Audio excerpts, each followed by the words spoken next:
బెంగాల్లో ఏప్రిల్ 2వ తారీఖున రెండు పెద్ద సంఘటనలు, రాజకీయంగా బెంగాల్ని కుదిపేసే సంఘటనలు, తృణమూల్ కాంగ్రెస్ని మొదలంతా కుదిపేసేటటువంటి సంఘటనలు జరిగినాయి. మొట్టమొదటిది ఎన్నికల సంబంధించినటువంటి అబ్జర్వర్సు, న్యాయమూర్తులు, జ్యుడిషియల్ ఆఫీసర్స్ పర్యటనకి వెళితే వాళ్ళపైన మాల్దాలో తృణమూల్ కాంగ్రెస్ మద్దతుదారులుగా భావిస్తున్న వాళ్ళు వాళ్ళని అటకాయించి వాళ్ళ వాహనాలను ధ్వంసం చేసి వాళ్ళ తలలు పగిలేలాగా కొట్టారు, రక్తమోడేలాగా కొట్టారు.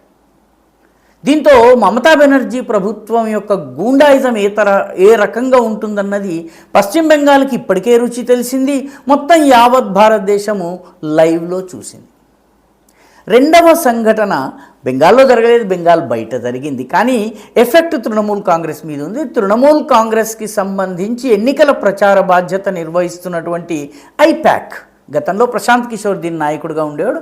ఈ ఐపాక్కి సంబంధించినటువంటి కీలక వ్యక్తులు కార్యాలయాలపైన దేశవ్యాప్తంగా దాడులు జరిగినాయి. బెంగళూరులో, ఢిల్లీలో, మిగతా అనేక చోట్ల ఈ రైడ్స్ జరిగినాయి. ఈ రైడ్స్లో చాలా కీలకమైనటువంటి పత్రాలను స్వాధీనం చేసుకున్నట్టుగా తెలుస్తోంది. ఈ రెండు సంఘటనలు కూడా తృణమూల్ కాంగ్రెస్కి ఒక రకంగా ఇమేజ్ని దెబ్బతీసేటటువంటి సంఘటనలు.